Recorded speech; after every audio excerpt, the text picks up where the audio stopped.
Welcome back, WNST, Towson, Baltimore, and Baltimore Positive. We are positively into football season and doing football things and going to football games. And I'll be out in Vegas on Monday night. Luke's been out in Owings Mills all week, but it will feel like home again when we get back into the upper deck, section 513, row 1, seats 7 and 8 with my wife. And I look down and I say, there's John Ziemann playing that familiar song that we used to call the Colts fight song. He is, of course, the band leader. And, you and I have been at this so long. I found you and me on an audio tape, like one of the old, 90-minute Memorex that we made, you and I, hearts bleeding over the fact that we lost the Colts and we didn't have a football team. I found a tape of you and me in 1993, John. How about that? God. That's so long. I knew you when you were an intern at WMAR too. Well, that was 1992. There you go. So you came and did radio with me down on Light Street, my original studio. I have the tape of it. I didn't know what we said, but you're on there. And we go through seasons of our lives, right? Like from the Colts and my dad to not having a team and you taking the crew up to Buffalo and Cleveland and Art Modell and all that. Then the team coming back. There was a movie made about that in the meantime and all of that. And Ed Asner died 2 weeks ago. And my son hit me and said, I know we have a picture, you, me, Dad, and Ed Asner out at the Senator. And I said, man, and then you put your picture up with him. And I completely bonked on like the plot of the movie, how you were portrayed in the movie and all of that. And I said, you know what? I want to have John on the show and see how John's doing. First and foremost, how are you? How's life? How's the band? Give me a little story here. Well, the band's doing great. In fact, today is a special day for the band. September 7th, 1947, the band was born 59 years ago. And you're not even 59 years old. How's that possible? The band is 59 years old. When did you discover the band? When I was in the 50s. Like I said, I was just crazy about the Colts. And then they had a band and I was just mesmerized with music and percussion. And a buddy of mine, a guy named Bruce Bradshaw, his father was a city cop. And when he had stadium duty, Bruce would call me and say, hey, you want to go to the game? We got tickets, because his father couldn't go. They had season tickets. Man, I was out the door. And I was mesmerized by the band. I knew Bob Sisson, eventually the band director, and I always said, I want to join your band. He goes, when you're old enough, you do it. So when's the first time you walked on the field as a member of the band? I auditioned April 4th, 1962.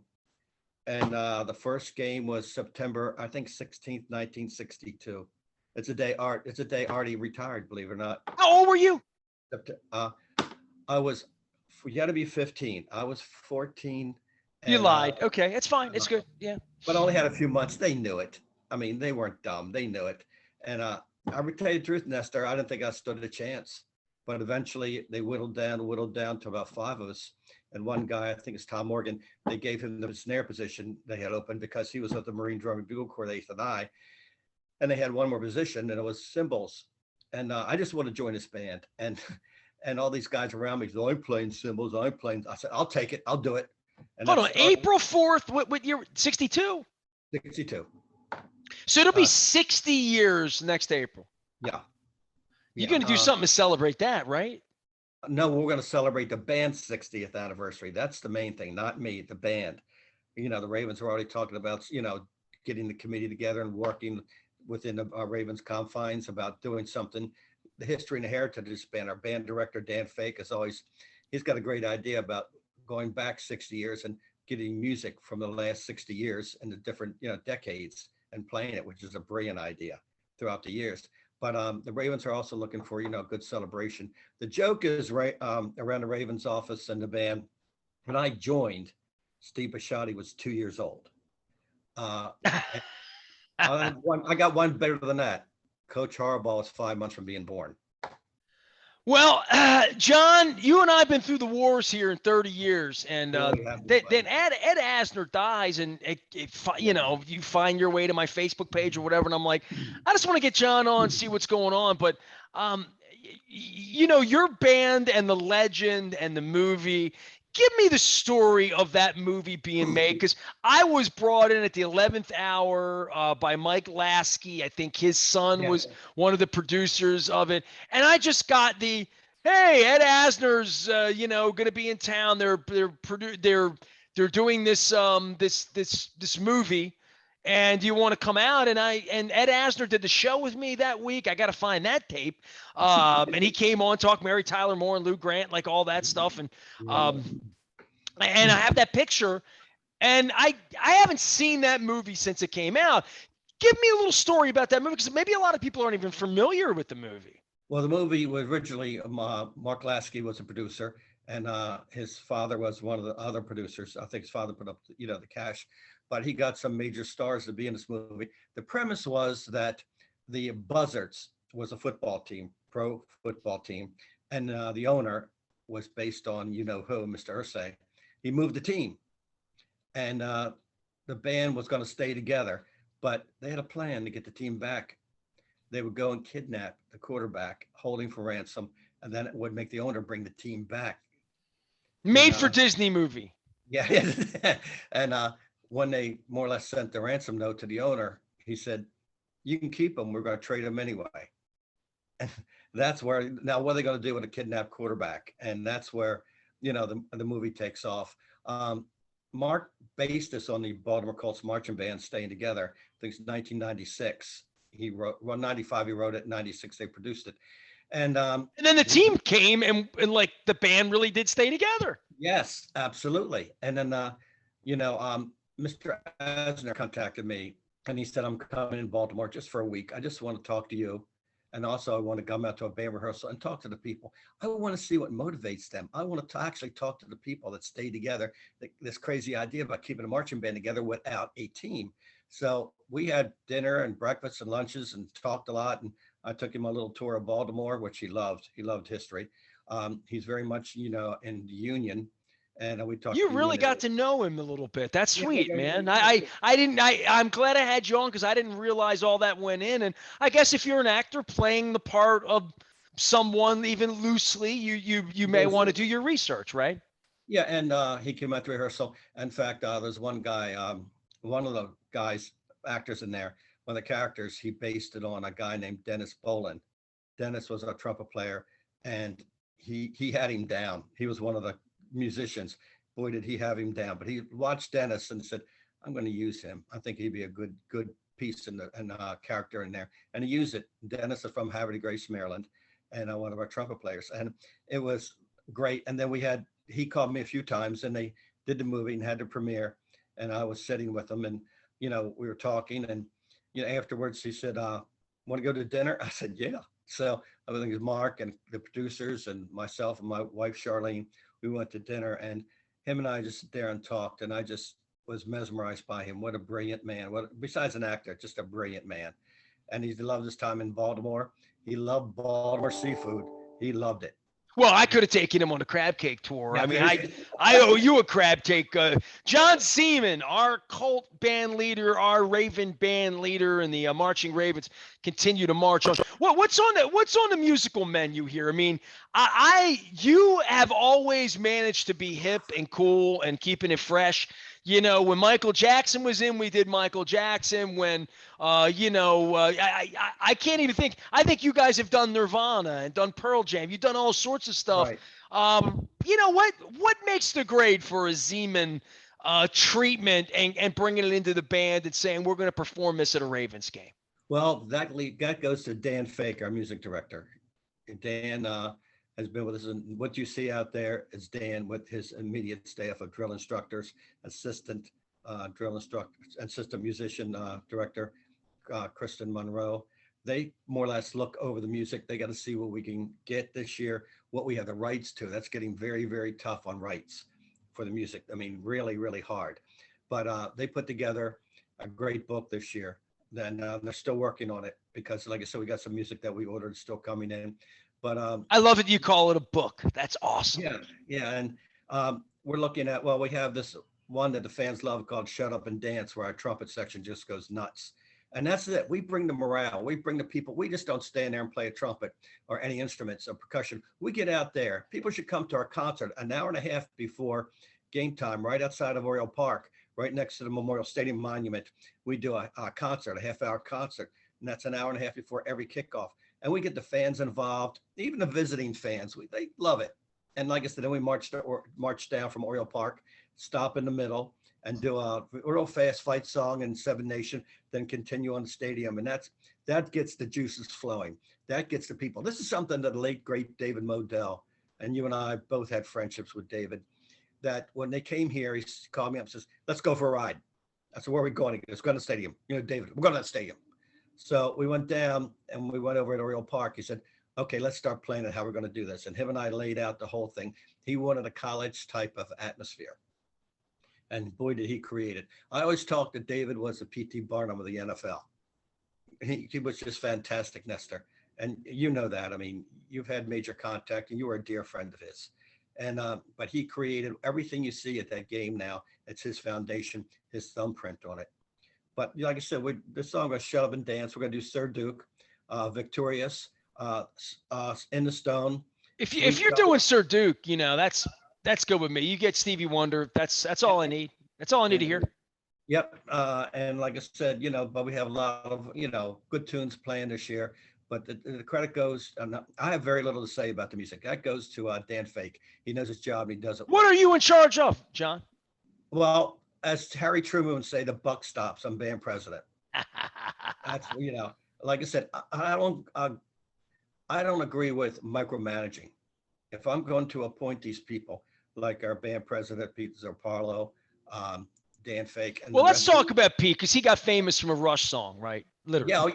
Yeah. It's Tom Sawyer. And, I think there's a video coming out. I think he did a video with NFL Films of him. Really? Okay. The video of air drumming, of fans in the stands and all. And I think they included Pete in that too. Well, you know how I feel. I mean, you're a percussion guy. You know how I feel about Neil Peart, right? And we've lost some of the greats. And my wife never saw Rush. She had opportunities during our marriage where, like, she walked me to the door and gave me a kiss goodbye and went to a bar across.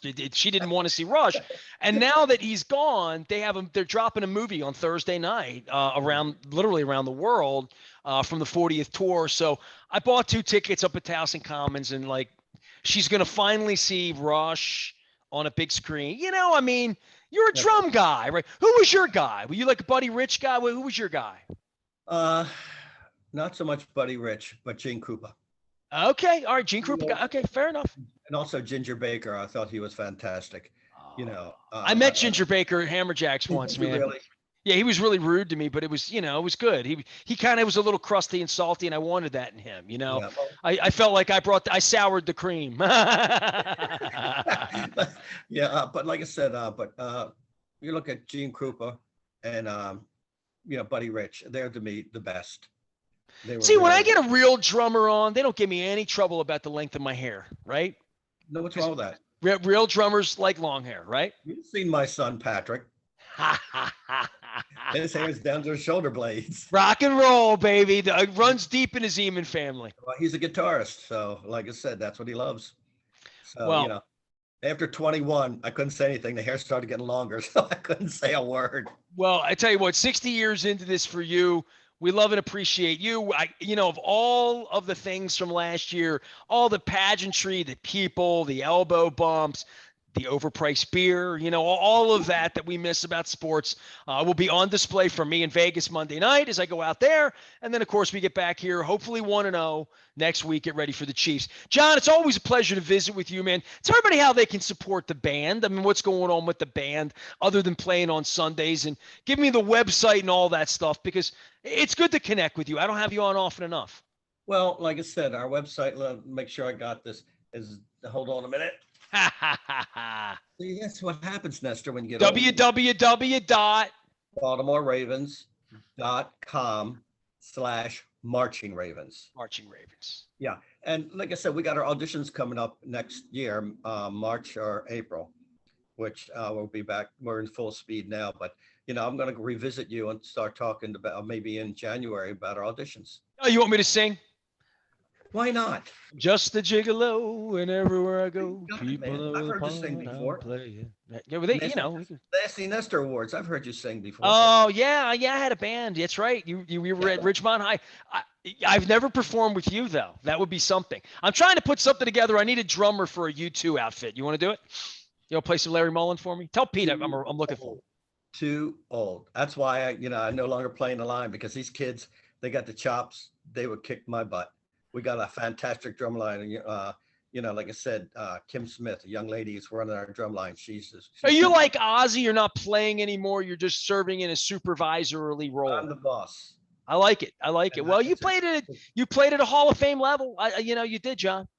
Like I said, those days are gone. Once in a while, they let the old man come out and play in a pep band gig, but that's about it. Everyone knows the Barry Levinson 30 for 30 thing about you. And if they're from Baltimore at all, they know stories about you or have run into you. But not a lot of people know about the Ed Asner movie thing. So I figured this was a great opportunity. Now, it's had two different names, right? So people can find the movie. Started out as the Fanatics, but then all of a sudden, somehow they had to change it, and it became the Fumbleheads. And this movie has became a band cult. It's a cult classic, sure. Yeah. And they love it. They love it. And they also had Mark Curry from Hanging with Mr. Cooper in there, played the quarterback. And so if you look it up, you'll enjoy it. The Fumbleheads. The Fumbleheads. And at the end, in the credits, they name every city that lost a football team. I remember that part of it very, very, like, I remember being at the theater that night. I remember, sort of having Ed Asner. I remember there was a party. I mean, it's got like great 1999 Rotten Tomatoes reviews. I mean, it's a Rotten Tomatoes classic, I think. Yeah. And, it's still going strong.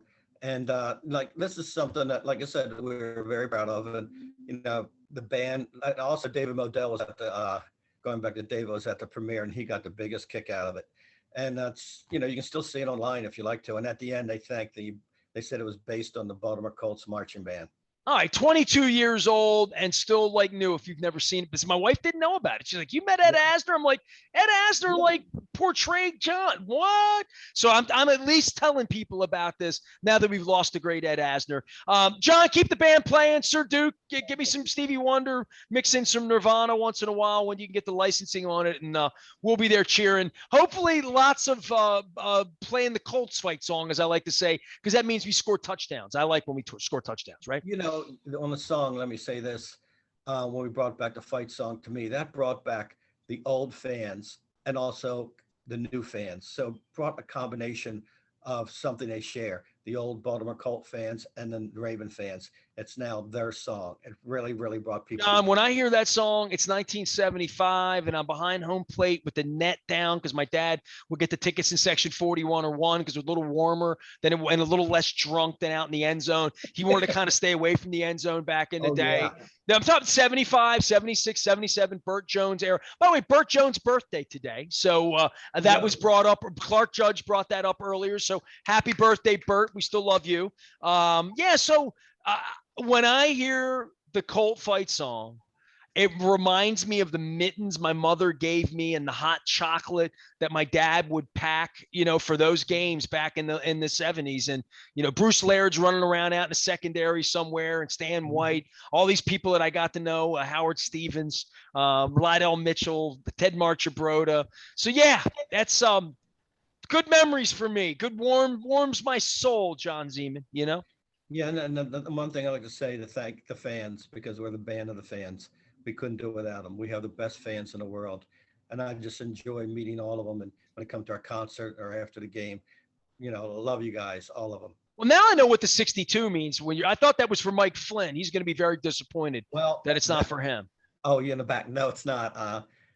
That was the last year the Modell family had the team, and they had every game. They had one person run out with a team, which they felt made a difference in bringing the team to Baltimore and being a friend of the Baltimore Ravens. And humbly, I was selected at one of the games, and I turned it down until I got a call from, as David would say and Art would say, the Queen, Mrs. Modell. John, Art and I want you to run out with the team. End of it. I said, yes, ma'am. And so they gave me a jersey. I ran out with that. They took it back after I ran out with the team. And about 4 weeks later, I got a call. Can you come up for a meeting? And I did. And it was in a conference room, and all the marketing department was there, and they had it framed and put a plaque on it for me. Well, look, and now it's made it onto my Zoom broadcast. Look at that. Yes. You know, I had Art, the picture when Art passed. I had a wonderful meal that day when he was honored with Karen DeFrancis and Bob Leffler and Edie Brown, just really special people. And yeah, really special. Being at that table was sort of like, it was Ernie Accorsi as well. And I got the picture Art. I kept it behind me for years, until I got the green screen thing going on with Zoom, but I honored Art forever. And his name came up today as well from Clark Judge, another Baltimore Sun alum, in regard to the Hall of Fame and his name being brought up again this week. And that shit may have passed, but how wrong it is. So a lot of things were wrong. We're trying to make things right with Baltimore Positive. John, I will see you next Sunday. Assume the position, and let's go beat the Kansas City Chiefs. All right, brother? Thank you so much for having me. And from all of us in the Marching Ravens, thank everybody for the support. Marching Ravens, find them at BaltimoreRavens.com, and back playing Stevie Wonder songs, and I'm looking forward to that. I'm just looking forward to having some normalcy. Football game in Vegas, football game in Baltimore, maybe a Rolling Stones concert. Just asking for the little things in life. You can find Luke out in Owings Mills for all things Ravens coverage. All of it brought to you by our friends at Royal Farms. Real fresh, real fast. Chicken Palooza's over, but my love for chicken is not over, and especially on the Eastern Shore. I'll be going back in the Crab Cake Tour, moving to Highlandtown this week at the Chaucer on Friday. We will be in Dundalk at Costas next week with Johnny O. Conversations, crab cakes, maybe even some beer and vodka. I'm Nestor. We are WNST, AM 1570. Towson, Baltimore. We never stop talking. Baltimore, positive.